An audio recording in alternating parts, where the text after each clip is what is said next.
कहानी की शुरुआत में हमें ब्रिटेन के MI6 के कुछ एजेंट्स दिखाई देते हैं। वे असल में यहाँ एक खतरनाक वायरस को रिकवर करने आए हैं, लेकिन ठीक उसी टाइम MI6 एजेंट्स के पास एक बंदा आकर खड़ा होता है। इस बंदे का नाम है ब्रिक्सटन। इस ब्रिक्सटन को तुम एक इंसान न बोलकर खुद एक ह्यूमन रोबोट बोल सकते हो, क्योंकि वो इतना ज्यादा पावरफुल है कि वो किसी इंसान की कैटेगरी में आता ही नहीं। ब्रिक्सटन कितनी भयानक चीज है उसकी कहानी तुम थोड़ी देर में ही देखने वाले हो, पर अभी के लिए चलो देख लेते हैं कि वो यहाँ क्यों आया है। ब्रिक्सटन को देखते ही जब MI6 के एजेंट्स उसकी तरफ गन तानते हैं, तब वो अपनी आंखों का लेंस एक्टिवेट करके एजेंट्स के हाथ में मौजूद वेपन्स की डिटेल्स कैलकुलेट करने लगता है और देखते ही देखते पलक झपकते ही वो वहाँ के MI6 एजेंट्स को मार मार कर भरता बना देता है। ये सब देखकर MI6 एजेंट्स में से हैटी नाम की एक लड़की जल्दी से एक कवर्ड लॉरी के अंदर घुस जाती है और फौरन दरवाजा बंद कर लेती है। लेकिन अब ब्रिक्सटन उस लॉरी के पीछे जाता है और घूंसे मार मार कर लॉरी के दरवाजे को छपटा कर देता है। हैटी वहाँ पड़े एक बॉक्स को उठाती है और उसे खोलकर उसके अंदर से वायरस निकालने की कोशिश करती है, पर उसे समझ आ जाता है कि यहाँ से इस बॉक्स को किसी भी तरह ले जाना पॉसिबल नहीं है। इसलिए वो उस वायरस बॉक्स के अंदर की सुई पर हाथ से प्रेशर डाल देती है और वो वायरस उसके हाथों के जरिए शरीर में बहना शुरू हो जाते हैं। इसके बाद वो लॉरी की ड्राइविंग सीट पर बैठकर रिवर्स गियर डाल देती है और वहां से निकलने की कोशिश करती है। लेकिन ठीक उसी टाइम ब्रिक्सटन उस पूरी लॉरी को ही धक्का मारकर पलट देता है। जब माहौल थोड़ा शांत होता है और ब्रिक्सटन लॉरी के दरवाजे के पास जाता है, तो वो देखता है कि लॉरी के अंदर हैटी है ही नहीं, यहाँ तक कि उसे वहाँ वायरस वाला बॉक्स भी खुला हुआ मिलता है। इसके बाद वो वहाँ पड़े एक MI6 एजेंट के गले पर पैर रख देता है और उनसे पूछने लगता है कि तुम्हारी टीम की ये लड़की वायरस लेकर कहाँ गई है। उसी वक्त ब्रिक्सटन की टीम के और भी लोग वहाँ आ जाते हैं। ब्रिक्सटन उन्हें बताता है कि एक लड़की वायरस लेकर भाग गई है, इसलिए जिस तरह भी हो उस लड़की के पीछे लग जाओ और वायरस को किसी भी कीमत पर रिकवर करके लाओ। ये बातें करते हुए हम देखते हैं कि एक मोटरसाइकिल खुद ब खुद चलकर ब्रिक्सटन के पास आकर रुकती है। असल में ये मोटरसाइकिल पूरी तरह से ब्रिक्सटन के कंट्रोल में है। मूवी का सीन शिफ्ट होता है तो हमें एक ही स्क्रीन पर अगल बगल दो लोग दिखाई देते हैं, एक तरफ हॉब्स और दूसरी तरफ शॉ। चलो यहाँ तुम्हें पहले इन दोनों नमूनों से इंट्रोड्यूस करवा देते हैं। इन दोनों में से हॉब्स अमेरिका में रहता है, जो अमेरिका की DSS सिक्योरिटी सर्विस का एक्स एजेंट है। हालांकि ये हॉब्स शरीर से बहुत तगड़ा है, पर इसके दिमाग में बुद्धि नाम की चीज बिल्कुल नहीं है। मतलब ये कह सकते हो कि वो सिर्फ अपनी ताकत के दम पर ही लोगों को कूटकर सत्तू बना देता है। वहीं दूसरी तरफ शॉ एक MI6 और ब्रिटिश स्पेशल फोर्स का एक्स मेंबर है, पर फिलहाल वो ब्रिटिश स्पेशल फोर्स के अंडरकवर एजेंट के तौर पर काम कर रहा है। शॉ अभी लंदन में रहता है। यहाँ शॉ की ताकत के साथ साथ उसका दिमाग भी बहुत तेज है और इसी वजह से किसी भी आम इंसान का उससे जीत पाना एक तरह से नामुमकिन ही है। और सबसे मजेदार बात तो ये है कि ये दोनों टकले एक दूसरे के जानी दुश्मन हैं। मतलब कोई किसी को फूटी आंख नहीं सुहाता। पर आखिर ऐसा क्या हुआ कि ये दोनों पक्के दोस्त बन गए और साथ मिलकर एक खतरनाक मिशन पर निकल पड़े। चलो अब आगे की कहानी जानते हैं। यहाँ दिखाया जाता है कि दोनों के पास एक ही साथ कॉल आता है। फोन पर दोनों को बताया जाता है कि लंदन से एक बहुत ही खतरनाक वायरस चोरी हो गया है और अगर ये वायरस एक बार पूरी दुनिया में फैल गया तो हर तरफ तबाही मच जाएगी। क्योंकि अमेरिका की तरफ से हॉब्स एक पावरफुल एजेंट है और ब्रिटेन की तरफ से शॉ एक ढाकड़ लेवल का एजेंट, इसलिए इन दोनों को ही ये काम सौंपा जाता है कि किसी भी तरह इस वायरस को रिकवर करना है। खैर, ऑर्डर मिलने के बाद एक तरफ हम हॉब्स को देखते हैं, जो अमेरिका में अपने तरीके से सभी खुफिया एजेंटों के पास जाता है और जानकारी इकट्ठा करता है। इसके बाद उस जानकारी के आधार पर वह शहर के उन गैंगस्टर्स को पकड़ना शुरू करता है जो इस वायरस को चोरी कर सकते थे और वह एक एक की नाक मुंह तोड़कर बराबर कर देता है। दूसरी तरफ हम इंग्लैंड में शॉ को देखते हैं, जो बिल्कुल इसी तरह अपनी एजेंसी की खबर के मुताबिक एक नाइट क्लब में जाता है और वहां मौजूद लोगों को कूट कूट कर पूछने लगता है कि बताओ ये वायरस तुम्हारे किस बाप ने चोरी किया है। लेकिन असल में इन लोगों को पता ही नहीं होता कि कोई वायरस चोरी भी हुआ है। यहाँ तक कि उन्हें ये भी नहीं मालूम कि दुनिया में इतना खतरनाक कोई वायरस वजूद भी रखता है। इसीलिए इतनी मार खाने के बाद भी वे लोग कोई जानकारी नहीं दे पाते। इस वजह से हॉब्स और शॉ को समझ आ जाता है कि इन्हें फालतू में पेलने से कोई फायदा नहीं है और वे उन्हें छोड़कर वापस आ जाते हैं। वहां से लौटकर हॉब्स अपनी बेटी के साथ एक रेस्टोरेंट में लंच करने जाता है। जब वह अपनी बेटी के साथ बैठकर खाना खा रहा होता है, तभी अचानक वहां विक्टर नाम का एक एजेंट आता है। विक्टर उसे बताता है कि यह वायरस फिलहाल इंग्लैंड से चोरी हुआ है और अभी इंग्लैंड में ही है। मेरी सीक्रेट इन्फॉर्मेशन के हिसाब से अगर तुम इस वायरस को पकड़ना चाहते हो तो तुम्हें अभी इंग्लैंड जाना होगा और जब तक तुम वापस नहीं आते आपकी छोटी बेटी की देखभाल मैं करूंगा। वहाँ विक्टर उसे एक फाइल देता है और इसी फाइल से हॉब्स को पता चलता है कि हैटी नाम की एक MI6 एजेंट ने अपनी बॉडी में यह वायरस इंजेक्ट कर लिया है। दूसरी तरफ इंग्लैंड में हम देखते हैं कि शॉ एक जेल में अपनी माँ से मिलने आया है। जब शॉ अपनी माँ को यह सारी बात बताता है तो उसकी माँ कहती है कि तुम अपनी बहन से क्यों नहीं मिलते। इस छोटी सी बात की जानकारी देने के लिए तुम्हारी बहन ही काफी है। और यहाँ आपको बता दूं कि शॉ की बहन कोई और नहीं बल्कि वही हैटी है जिसने अपनी बॉडी में वायरस इंजेक्ट इंजेक्ट किया है, यानी हैटी शॉ की सगी छोटी बहन है। जेल से बाहर निकलते समय शॉ की मुलाकात MI6 के जोना नाम के एक ऑफिसर से होती है। जोना उससे पूछता है कि तुम्हें अपनी माँ से कितनी जानकारी मिली। यहाँ शॉ उसे बताता है कि मैंने बहुत कोशिश की, पर ये वायरस अभी कहाँ है, उसकी सही लोकेशन मुझे अभी तक पता नहीं चली है। ठीक उसी समय दिखाया जाता है कि जोना के पास अमेरिका से उसी एजेंट विक्टर का कॉल आता है। विक्टर उसे बताता है कि मैं इस मिशन में तुम्हारी हेल्प करने के लिए एक लंबे चौड़े और विशाल शरीर वाले आदमी को भेज रहा हूँ। मूवी का सीन शिफ्ट होता है तो हम देखते हैं कि हॉब्स और शॉ फाइनली एक दूसरे के आमने सामने आ चुके हैं। यहाँ दोनों एक दूसरे को देखकर पूरी तरह हैरान रह जाते हैं, क्योंकि मैंने तुम्हें पहले ही बताया था कि ये दोनों एक दूसरे के जानी दुश्मन हैं। इसी वजह से दोनों एक दूसरे को देखकर कहने लगते हैं कि वे इस मिशन में साथ काम नहीं कर पाएंगे। खैर, एक तरफ से हॉब्स तो शॉ के साथ काम करने के लिए मान जाता है, लेकिन शॉ अपने ईगो के चक्कर में हॉब्स के साथ काम करने को तैयार नहीं होता। इस वजह से शॉ वहां से गुस्से में बाहर निकल आता है। काम पर लगने के बाद हॉब्स शहर के सारे CCTV कैमरे हैक कर लेता है और उन्हें एनालाइज करते वक्त अचानक उसे सड़क पर एक लड़की दिखती है जो बड़े ही सस्पेंस के साथ इधर उधर घूम रही थी। शक होने पर हॉब्स अपनी होशियारी दिखाता है और हैटी की लोकेशन ढूंढकर उसे पकड़ने के लिए निकल पड़ता है, लेकिन जब वह उसे पकड़ने जाता है तो हैटी अपने हाथ में मौजूद हेलमेट से हॉब्स के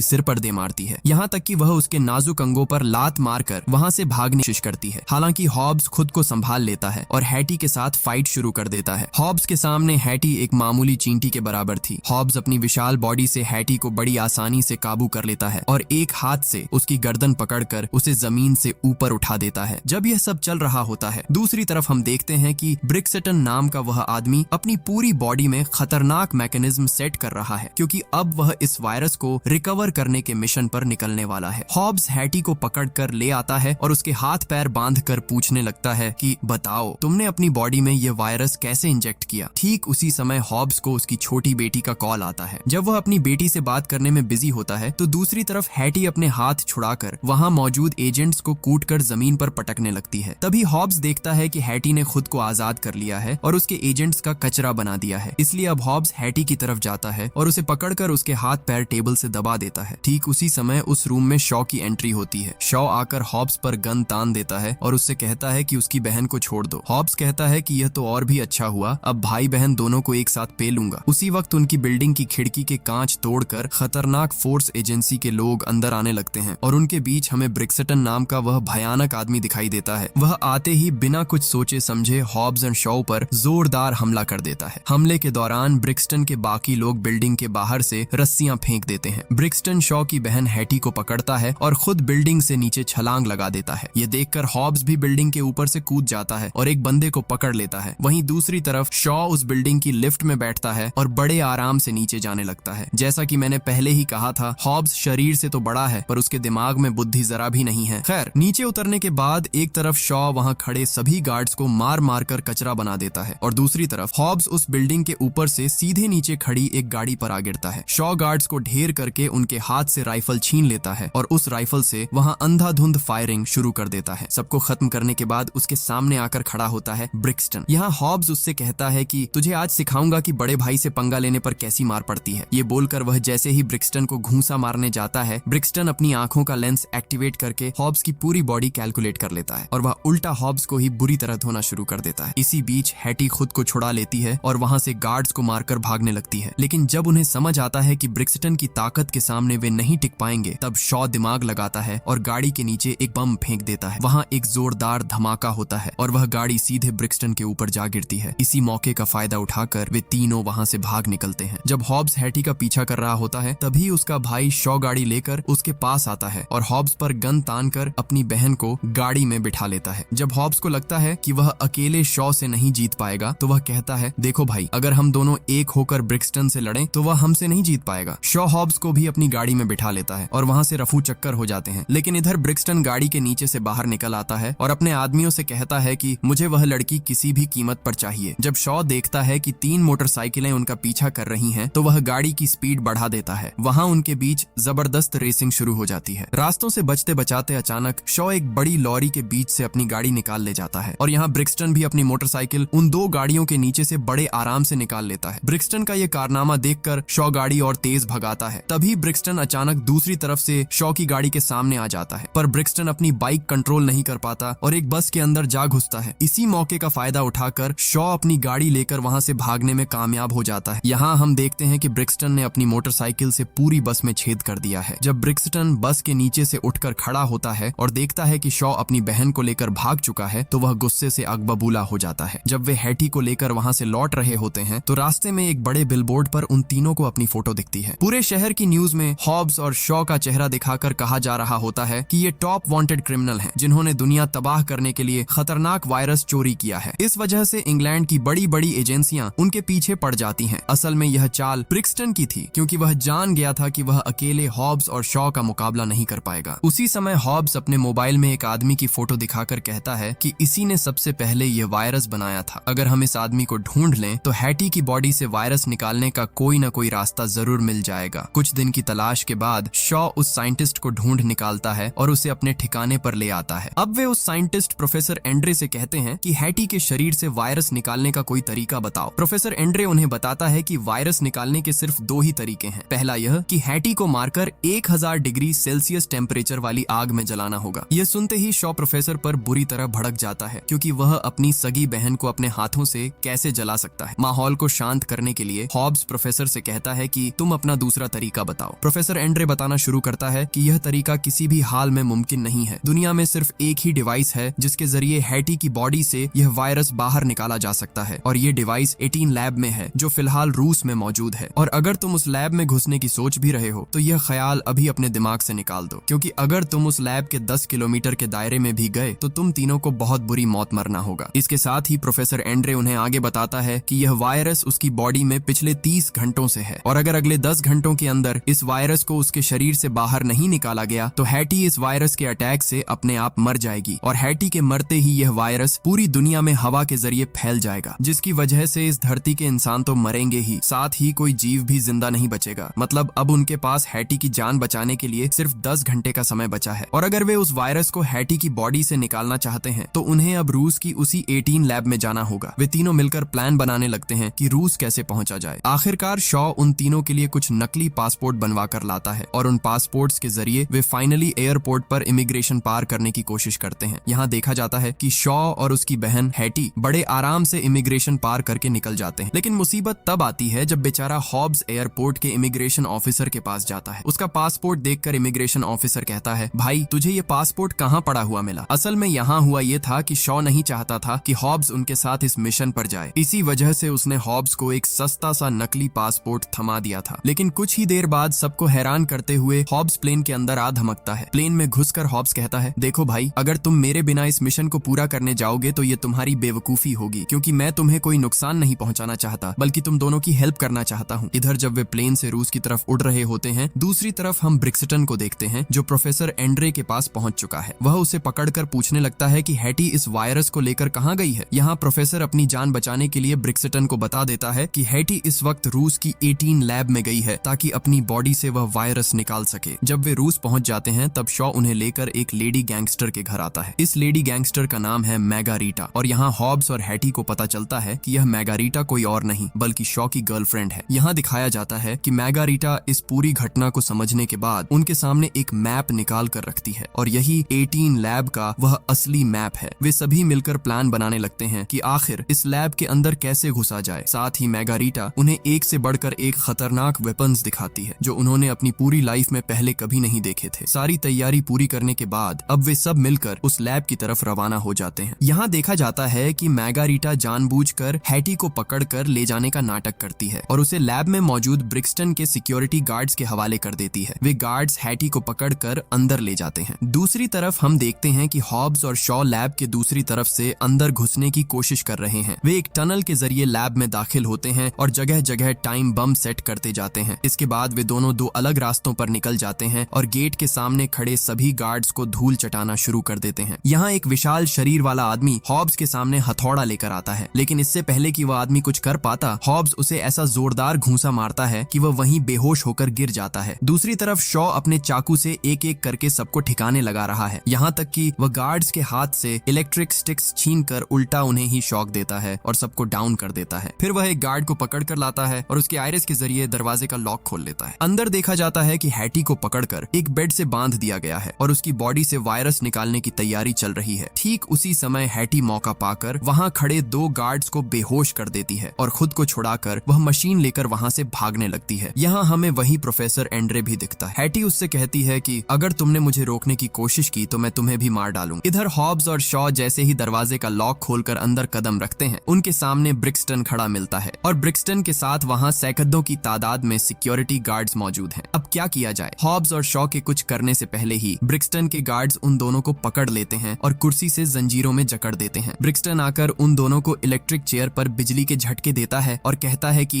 तुम दोनों मेरे साथ हाथ मिला लो और हैटी के शरीर से वह वायरस निकालकर मेरे हवाले कर दो। ठीक उसी वक्त हैटी अंदर के सभी गार्ड्स को मारकर वह मशीन लेकर बाहर आ जाती है। वह वहां मौजूद एक इलेक्ट्रिक वेपन ब्रिक्सटन की तरफ तानती है और फायर करने जाती है, लेकिन तभी पता चलता है कि वह वेपन काम ही नहीं कर रहा। असल में यहाँ की हर मशीन और वेपन सिर्फ ब्रिक्सटन के इशारे पर ही चलते हैं। जब हैटी पकड़ी जाने वाली होती है तभी प्रोफेसर एंड्रे एक फायर गन लेकर आता है और ब्रिक्सटन पर हमला कर देता है। इस मौके का फायदा उठाकर हॉब्स और शॉ खुद को छुड़ा लेते हैं और वहाँ खड़े सभी गार्ड्स की खोपड़ी उड़ाना शुरू कर देते हैं। सबको ढेर करने के बाद शॉ अपनी बहन हैटी को एक गाड़ी में बिठाता है और वह गाड़ी बिल्डिंग की खिड़की तोड़कर बाहर ले आता है, लेकिन ठीक उसी समय एक ड्रोन आ जाता है और उनकी गाड़ी पर फायरिंग शुरू कर देता है। काफी देर तक मुकाबला करने के बाद शॉ उस ड्रोन को मार गिराने में कामयाब होता है। ब्रिक्सटन के और भी आदमी बाहर आ जाते हैं और उन पर हमला कर देते हैं। जब शॉ देखता है कि ब्रिक्सटन के लोग सिर्फ उसकी बहन हैटी को पकड़ने के लिए हमला कर रहे हैं, तभी हॉब्स एक बड़ी लॉरी लेकर शॉ की गाड़ी के बगल में आ जाता है। इस मौके का फायदा उठाकर शॉ अपनी बहन को अपनी गाड़ी से हॉब्स की लॉरी की तरफ शिफ्ट कर देता है। ब्रिक्सटन जैसे ही हैटी को पकड़ने वाला होता है, हैटी फुर्ती से हॉब्स की गाड़ी के अंदर घुस जाती है। ठीक उसी समय शॉ के लगाए हुए टाइम बम का काउंटडाउन खत्म होता है और एक जोरदार धमाके के साथ पूरी लैब तबाह होकर उनकी गाड़ियों के ऊपर गिरने लगती है। इस भयानक तबाही के बीच आखिरकार हॉब्स और शॉ हैटी को सही सलामत निकाल लाते हैं, जबकि ब्रिक्सटन और उसके आदमी मलबे के नीचे दब जाते हैं। वहां से निकलने के बाद हॉब्स उन्हें कहता है कि फिलहाल हमारा इस शहर से पूरी तरह गायब हो जाना ही बेहतर है, क्योंकि एक तरफ MI6 के एजेंट हमारे पीछे हाथ धोकर पड़े हैं और दूसरी तरफ ये साला ब्रिक्सटन हमें चैन से जीने नहीं दे रहा। सीन शिफ्ट होता है और हम देखते हैं कि हॉब्स उन दोनों को अपने गांव के घर ले आया है। यही हॉब्स का पुश्तैनी घर है, जहां आज भी उसके छोटे भाई बिरादरी रहते हैं। हॉब्स का एक एक भाई अपने आप में किसी विशाल पहलवान से कम नहीं है। इतने सालों बाद हॉब्स को घर आया देख उसका एक छोटा भाई उसे जोरदार घूंसा मारता है, जिससे उसकी नाक फट जाती है। वह हॉब्स से कहता है कि साले, तू शहर में कांड करके अब हमें फंसाने के लिए गांव आ गया है। खैर, जब भाइयों के बीच हाथापाई शुरू होती है तभी वहां हॉब्स की माँ आ धमकती है। वह चप्पल निकालकर अपने छोटे बेटों को कूटने लगती है और कहती है कि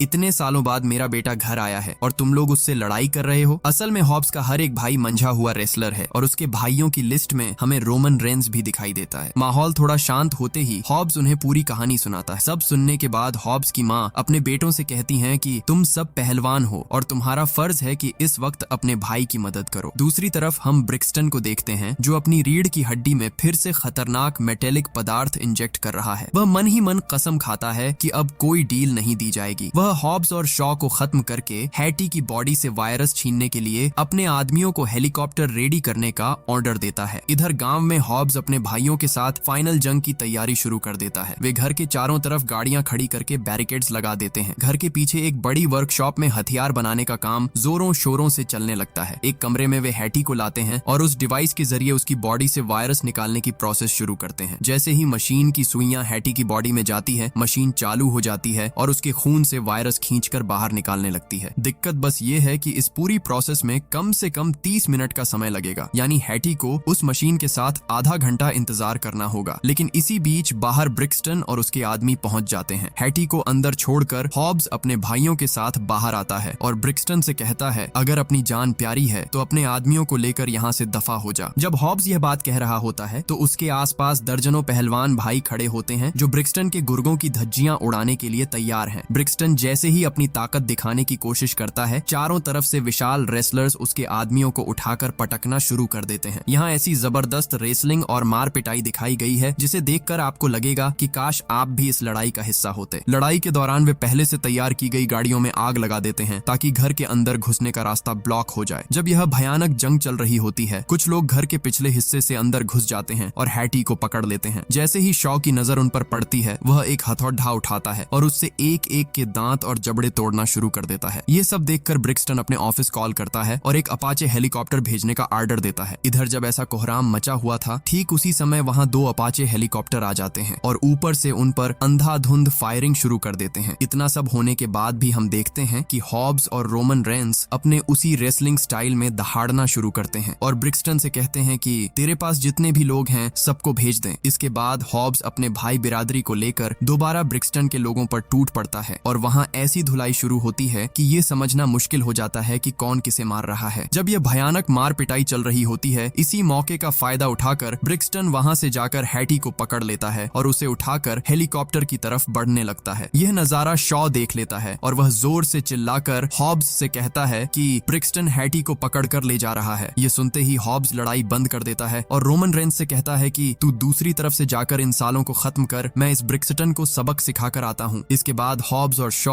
अपनी गाड़ियों में सवार हो जाते हैं और गाड़ियों में लगी मोटी मोटी जंजीरों से हेलीकॉप्टर को बांधने लगते हैं। वे उस हेलीकॉप्टर को खींच कर नीचे उतारने की कोशिश करते हैं, लेकिन वह अपाचे हेलीकॉप्टर था जिसके लिए ऐसी 10-12 गाड़ियों को उड़ा ले जाना कोई बड़ी बात नहीं थी। वे एक एक करके गाड़ियों को हेलीकॉप्टर से जंजीरों के जरिए जोड़ते जाते हैं और उसे नीचे की तरफ खींचते हैं, पर हेलीकॉप्टर इतना पावरफुल था कि वह वहाँ की 8-10 गाड़ियों को हवा में उड़ाए लिए जा रहा था। तभी हॉब्स के छोटे भाई और भी बहुत सारी गाड़ियां लेकर वहां आ जाते हैं और इस तरह वे एक के बाद एक गाड़ियों को जोड़कर जंजीर के सहारे हेलीकॉप्टर को जमीन की तरफ खींचने लगते हैं। लेकिन अब उस अपाचे हेलीकॉप्टर से नीचे मौजूद सभी गाड़ियों पर आरपीजी से फायर किया जाने लगता है। जब वे सब एक दूसरे की गाड़ियों में जंजीर लगाकर पूरे हेलीकॉप्टर को नीचे उतारने की कोशिश कर रहे थे, ठीक उसी समय अंदर हैटी उन दोनों पर हमला कर देती है और उनके हाथ से गन छीनकर उन्हीं पर फायर कर देती है और उन्हें हेलीकॉप्टर से नीचे फेंक देती है। लेकिन हैटी की इस फायरिंग के दौरान अचानक एक बुलेट हेलीकॉप्टर के कॉकपिट और इंजन में जा लगती है। यहाँ तक कि एक गोली हेलीकॉप्टर के रोटर में भी लग जाती है, जिसकी वजह से हेलीकॉप्टर अपना कंट्रोल खोने लगता है और ऊपर जाने के बजाय अब वह सीधे नीचे की तरफ आने लगता है। जब हेलीकॉप्टर हो जाता है तो वह पहाड़ के ऊपर से नीचे गिरने लगता है। चूंकि गाड़ियां हेलीकॉप्टर के साथ जंजीरों से बंधी थीं, इसलिए वे गाड़ियां भी हेलीकॉप्टर के साथ नीचे गिरने लगती। आखिरकार हेलीकॉप्टर जमीन पर गिरकर तबाह हो जाता है। माहौल थोड़ा शांत होने पर हम देखते हैं कि इतने बड़े हेलीकॉप्टर एक्सीडेंट के बाद भी ब्रिक्सटन उस मलबे के बीच से सही सलामत बाहर निकल आता है और बाहर निकलते ही सामने हॉब्स और शॉ को देखते ही उन पर हमला कर देता है। लेकिन यहाँ वे दोनों मिलकर भी ब्रिक्सटन का मुकाबला नहीं कर पा रहे थे। वे जिस तरफ से भी उसे मारने की कोशिश करते, ब्रिक्सटन उनकी बॉडी कैलकुलेट कर लेता और उल्टा उन दोनों को ही पीटना शुरू कर देता। ब्रिक्सटन उन पर भारी भरकम चीजों से हमला करने लगता है। हॉब्स और शॉ सिर्फ अपनी जान बचाने के लिए ब्रिक्सटन के वार से खुद को बचाते रहते हैं। इस तरह ब्रिक्सटन उन्हें मारते मारते अधमरा कर देता है। यह देखकर शॉ कहता है कि हम इसके साथ किसी भी तरह नहीं जीत पाएंगे। अगर हमें इसे काबू करना है तो हमें कोई तरकीब लगानी होगी। एक तरफ से जब मैं उसे बिजी रखूंगा तब तू उसे पीछे से मारेगा और जब तू उसे बिजी रखेगा तब पीछे से मैं उसे मारूंगा। और इस बार उनकी यह तरकीब काम कर जाती है। काफी देर तक फाइट चलने के बाद वे आखिरकार ब्रिक्सटन को थोड़ा काबू करने में कामयाब हो जाते हैं। जब मार खाते खाते ब्रिक्सटन जमीन पर गिर जाता है, तब फाइनली शॉ वहां पड़ी एक इलेक्ट्रोमैग्नेटिक गन उठा लेता है और ब्रिक्सटन के ही एक सिक्योरिटी गार्ड के फिंगरप्रिंट से उस गन को एक्टिवेट कर लेता है। ब्रिक्सटन की तरफ वह गन तान कर वह उससे कहता है, बता अब तेरा कौन सा बाप तुझे बचाने आएगा। ठीक उसी समय हम हॉब्स के घर के आसपास देखते हैं कि इलाके के लोगों को पता चल चुका है कि हॉब्स के भाई बिरादरी पर हमला हुआ है। इस वजह से पूरे गांव के लोग हॉब्स के घर को घेर लेते हैं। वहां ब्रिक्सटन के सभी सिक्योरिटी गार्ड समझ जाते हैं कि वे यहाँ बहुत बुरी तरह फंस चुके हैं, इसलिए अपनी जान बचाने के लिए वे सबके सामने हाथ उठाकर सरेंडर करने पर मजबूर हो जाते हैं। दूसरी तरफ ब्रिक्सटन के मेन ऑफिस में देखा जाता है कि वे भी समझ चुके हैं कि उनका एजेंट ब्रिक्सटन बहुत बुरी हालत में फंस गया है। इसी वजह से वहां की AI टेक्नोलॉजी फैसला करती है कि ब्रिक्सटन को अभी शट डाउन कर देना चाहिए। और यहाँ हमें पहली बार पता चलता है कि ब्रिक्सटन पहले सबकी तरह एक साधारण इंसान ही था, लेकिन ब्रिक्सटन पर AI टेक्नोलॉजी के जरिए खतरनाक एक्सपेरिमेंट्स किए गए जिससे वह एक सुपर ह्यूमन बन गया। ब्रिक्सटन का पूरा कंट्रोल इसी AI टेक्नोलॉजी के हाथ में था। जब आर्टिफिशियल टेक्नोलॉजी को समझ आता है कि उनका एजेंट पकड़ा गया है और ब्रिक्सटन के जरिए पूरी दुनिया को उनके प्लान का पता चल सकता है, तब उस ऑफिस से से ब्रिक्सटन को शट डाउन कर दिया जाता है। ब्रिक्सटन तुरंत ही उस पहाड़ के ऊपर से नीचे गिर जाता है। ठीक उसी समय हम देखते हैं कि तब तक हैटी की बॉडी से वह वायरस के ऑफिस से आर्टिफिशियल इंटेलिजेंस हॉब्स को चेतावनी देती है, यह अंत नहीं है हॉब्स, अगर हमने ब्रिक्सटन को बनाया है तो हम उससे भी ज्यादा खतरनाक सुपर ह्यूमन बना सकते हैं, इसलिए किसी न किसी दिन हम तुमसे यह वायरस जरूर छीन लेंगे और इस वायरस के जरिए पूरी दुनिया पर राज करेंगे। हॉब्स उसे जवाब देता है कि अगर तुझ में दम है तो ऐसे और भी कई ब्रिक्सटन मेरे सामने भेज देना। यह बोलकर वे हैटी को लेकर घर की तरफ लौटने लगते हैं। हॉब्स के घर पर देखा जाता है कि हजारों लोग वहां जमा हैं और उन्होंने पूरे घर को घेर रखा है। वहां हॉब्स की माँ एक मुस्कुराहट के साथ कहती हैं, ये हुई ना मेरे बच्चों वाली बात, जिनकी लाइफ में हार नाम की कोई चीज ही नहीं है। और ठीक यहीं पर यह कहानी खत्म हो जाती है।